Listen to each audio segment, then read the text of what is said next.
Okay, so I remember another Aborigine town that I stopped in. It was the same deal. I had to find where they lived and get them to open up the store, and there was other Aborigines who wanted to buy stuff, and um, I guess the Aborigines couldn't even communicate with each other because each Aboriginal tribe has their own language, but maybe supposedly they could like telepathically communicate with each other.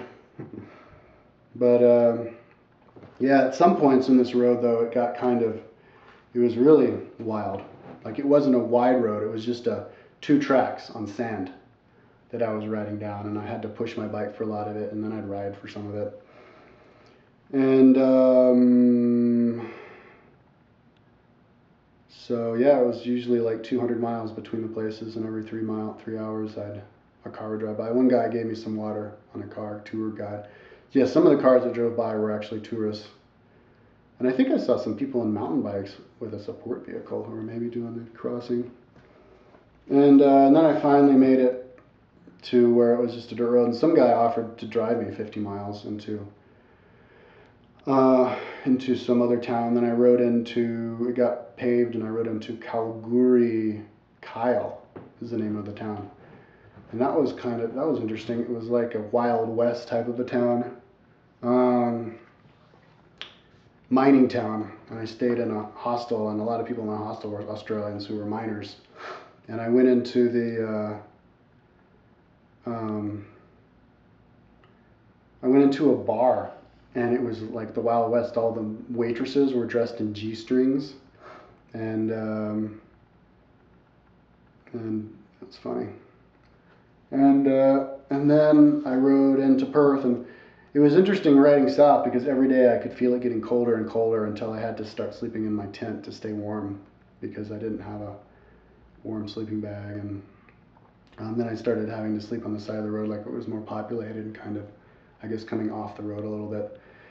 Uh, but yeah, talking to some of the Australians, like white Australians, where I would buy stuff on the side of the road, they were kind of like worried about me, thinking I'd get attacked by us by Aborigines. They thought they were dangerous. They're like, I hope you hide from those Aborigines, and they didn't seem dangerous to me. They seemed cool. But I remember at one point I was camping outside of a town. It was actually a town I was outside of, but I thought I was way out in the middle of nowhere. I was just sitting there, and this Aborigine guy walks up to me, I was like, "Wow, what are you doing?" He says, "Oh, I'm just on my walkabout. I just live right up there." And so I said, "Oh, wow, I didn't know that. There were any houses around here." And I was asking him about Aborigines, like how they lived, and I said, how do you eat? What do you eat? And they hunted deer. And I remember hearing that like Native Americans would actually run down deer, and then they'd run. Humans can run for 24 hours straight, and they're the only animals that can do that. And so they could actually run down deer, and then they get tired, and then they spear them. So I said, well, "What do you do? Like run after the kangaroos and spear them?" And he looked at me like I was stupid. He said, "What? No way. That would be stupid. No, you just go to the watering hole and you wait there until it comes to drink, and then you throw your spear at it." And uh, I actually never saw any kangaroos. I never saw one live kangaroo the whole time I rode across Australia. I saw a dead kangaroo like every maybe minute. So I basically smelled the smell of dead flesh about half the time I was riding. I was smelling dead flesh. I eventually started to enjoy it. I got used to it and started to enjoy the smell of dead flesh. I saw thousands and thousands of dead kangaroos on the side of the road. And at one point I saw like 6 wallabies that were alive, but that's all I saw. I guess what happens is the kangaroos, they come to the side of the road, and because of the ditch that people make on the side of the road to help drain or something, the grass goes there, so they drink it, and then the cars drive by, and they get hypnotized by the light and jump in the middle of the road and get killed. And every single car has cow catchers, has those big, huge metal bumpers on them. And I saw one dead emu, and at one point I saw a live emu that actually ran alongside me for 10 minutes.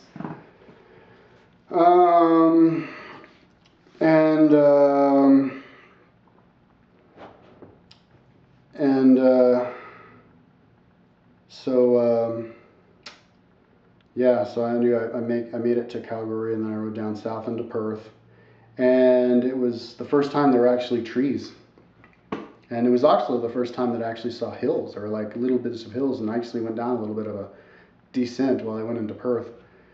And stayed in Perth for a couple of days, which is one of the most beautiful cities I've ever seen because they have this bay that comes in forever. And an American kid who was riding across who actually rode across the desert that I did in the other direction, told me that there's some island out there off the coast that's all bike paths that I was going to go out and do, but I didn't go around to it. And I saw the premiere of the first remake of, Star Wars: Return of the Phantom Menace or something, in Perth.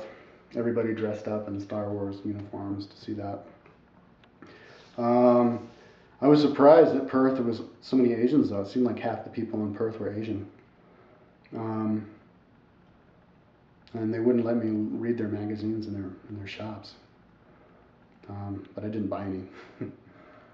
And it was nice to eat something other than hamburgers. The whole time I rode across Australia from Darwin to Perth, I ate hamburgers. I had to buy like 7 hamburgers, and I just wrap them up and throw them in my bag and eat and chow on them.